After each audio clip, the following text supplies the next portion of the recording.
Hello, my friends. Here we are with another lovely story from the young years, from my childhood. This one is the story of Dick Whittington. It's a Ladybird book. And if we look inside, we can see that it was printed here as a 10th edition in 1960. It's the story of Dick Whittington and his cat, told by Muriel Levy, otherwise known as Auntie Muriel of radio fame, and illustrated by Evelyn Boehmer, published by Wills Hepworth of Loughborough in England. The story of Dick Whittington and his cat. Dick Whittington was a poor orphan boy who lived in a tiny village, and often had to beg for scraps of food to keep him from starving. His only friend was his cat, whom he loved dearly, and Dick would go without food himself rather than let Pussy suffer. One day, when he was wandering around the village, he heard some men say that the streets of London were paved with gold.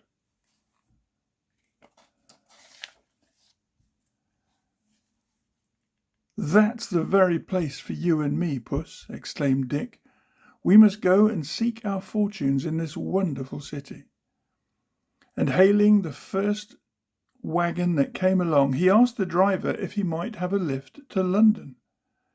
Feeling sorry for this ragged boy with his bright face, the driver agreed to take him and his cat as passengers, and on the way he even shared his bread and cheese with them.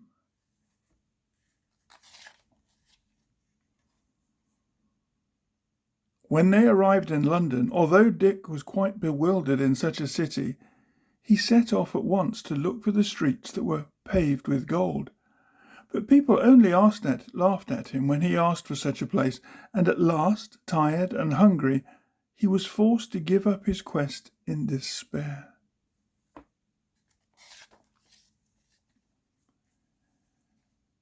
For several days the disappointed boy searched the city for work, but no one was prepared to engage such a poor, ragged urchin, and at last he fell asleep, exhausted, upon the doorstep of a fine house which belonged to a worthy merchant by the name of Fitzwarren. When the owner arrived home, he was annoyed to find such a dirty, bedraggled boy asleep on his doorstep, with a thin, tired-looking cat beside him, and waking Dick, he asked him what he meant by such behaviour, and why he did not find some work instead of idling about. "Indeed, sir, I would gladly work if I could find any, but I have searched London and nobody would employ me," replied Dick, and then, trying to rise to his feet, he fell in a faint.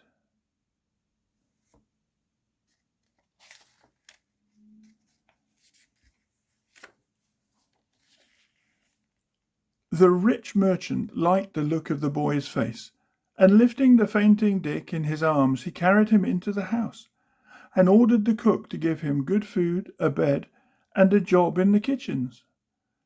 The cook grudgingly obeyed her master's orders, and Dick soon recovered in the warmth of such a splendid house.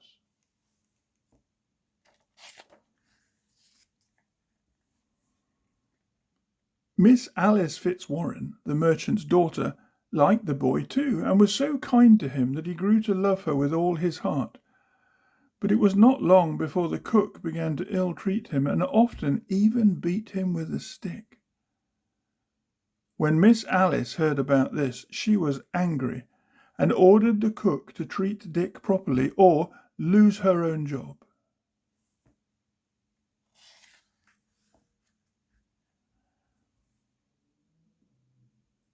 But Dick had another hardship to bear.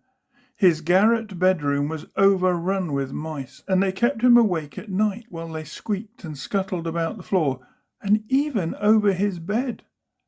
It was a mercy that he had his cat with him, for at least she managed to kill a great number of mice.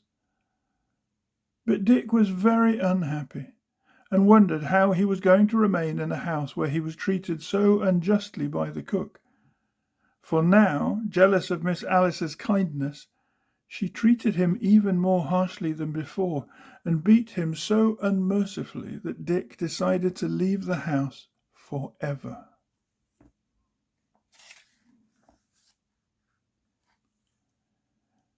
Early one morning he packed his bundle of clothes, and taking his cat with him, he crept from the house before the cook was about. He walked for many miles, and then, tired and sad, he sat down to think. What should he do next? Just then the bells of Bow Church began to chime, and to Dick's tired ears they seemed to say, "Turn again, Whittington, thrice Lord Mayor of London." Why, thought Dick, I'd give anything to be Lord Mayor of London when I'm older. Perhaps the bells are right.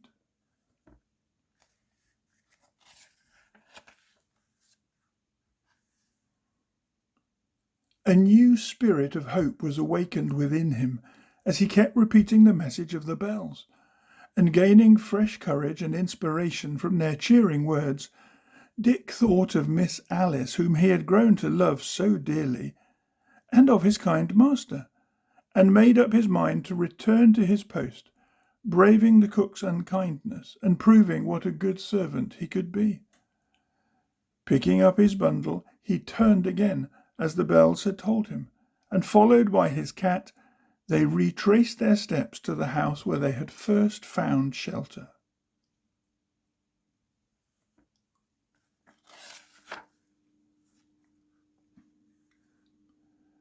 So well did he work after his return that one day Mr. Fitzwarren called him and told Dick that, as a special favour, he might join one of the company's ships now ready for sailing to foreign lands. Dick was quite breathless at such an unexpected and generous offer. "May I take my cat on board?" he asked rather anxiously. "Why, certainly," declared Mr. Fitzwarren, "and we all hope that you will have a wonderful trip and come back refreshed from the voyage."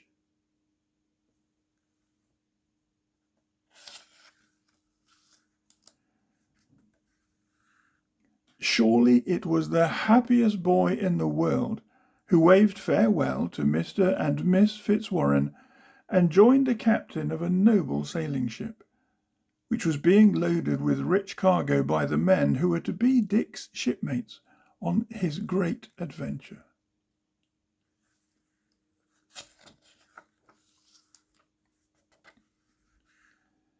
He became a favourite of the captain, who told Dick many stories of voyages to strange lands, where the people had black skins and wore very little clothing.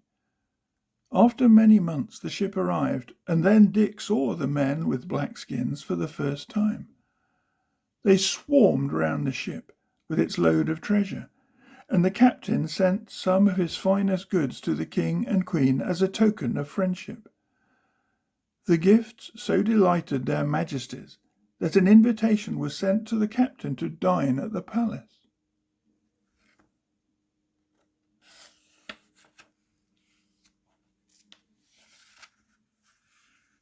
Pleased at such an honour, the captain accepted, and found himself seated, together with the highest people in the land, on rich carpets.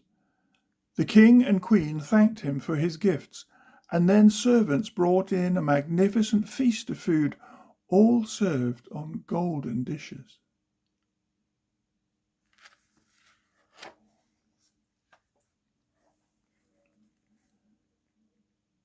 No sooner had dinner been served, however, than suddenly out rushed hundreds of rats, which swarmed over the room and began to eat up all the food.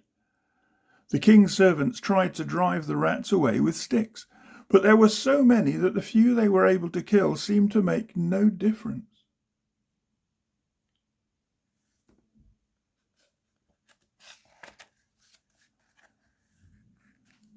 Full of astonishment, the captain asked the meaning of such a plague. "To our sorrow, this happens every day," explained the king. "Indeed, I would give any reward to the person who could find a way of ridding us of these rats, for they are turning our lives into a torture.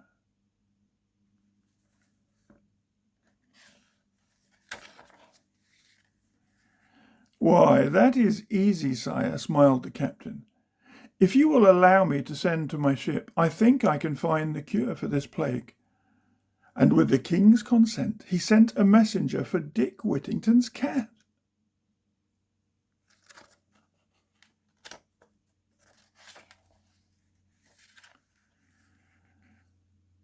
In due course, and just as a second swarm of rats crowded round the feast, Dick arrived with his cat. And no sooner did he release her from the bag in which he was carrying her, than 20 rats lay dead at the king's feet, while the rest scurried back to their holes.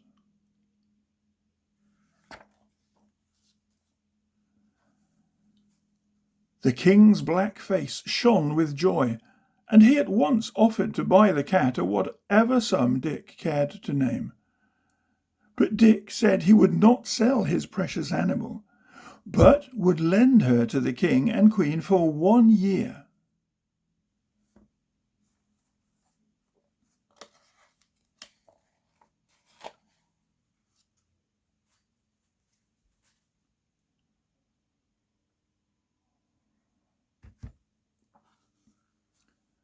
For this the king gave Dick 12 casks of gold and silver and precious stones, and many other gifts of great value.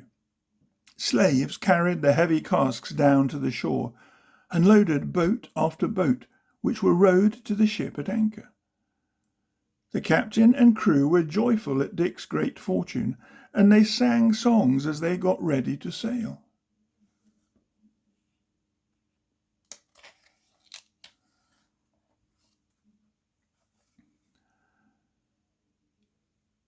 As darkness fell, the black people lit torches on the beach, and the king and queen and all the courtiers came to see them off, giving a grand cheer for Dick, whose wonderful cat had helped them to get rid of most of their great rat enemy. Though Dick was sad at the thought of returning to his own country without his cat, he knew that the king would fulfill his promise to restore her to him at the end of the year. And so he thanked her silently for the great fortune she had brought him.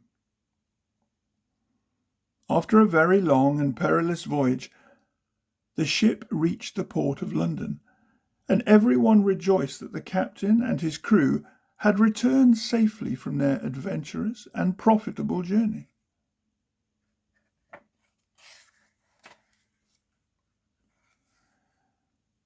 Mr. Fitzwarren was delighted when he heard the whole story. "You and I must trade together, Mr. Whittington, if this is a sample of your work," he said. "Gladly," replied Dick, "and dare I hope that you will give your consent to my marriage with your daughter, if she will accept me," he added, blushing. Miss Alice agreed to the marriage, which was celebrated at the end of the year. Meanwhile, Dick loaded his future bride with the most precious jewels from those casks given to him by the Black King. At the end of the year, Dick Whittington stood on the quay and watched the ship return from the same journey that he had himself made.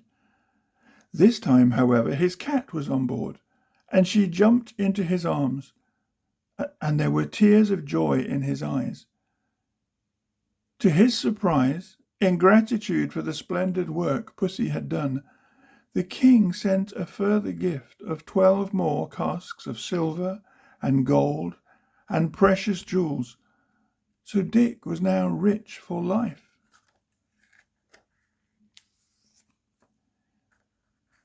Never did wedding bells ring more joyfully than for this happy bride and groom, and never did a man make himself more loved and respected than Dick Whittington, so that one day he found himself seated in a glass coach. Sir Richard Whittington, Lord Mayor of London. As the message of the Bow Bells came true, he gently stroked his cat. "He shall have a roast duck served on a golden plate," he said to himself, and kept his promise. That is not the end, for Dick Whittington was chosen 3 times as Lord Mayor of London and became famous throughout the whole world for his good deeds. And that, my friends, is the magical story of Dick Whittington and his cat, and the fortune that came to him, enabling him later, still as a young man, to become Lord Mayor of London, not once, but 3 times.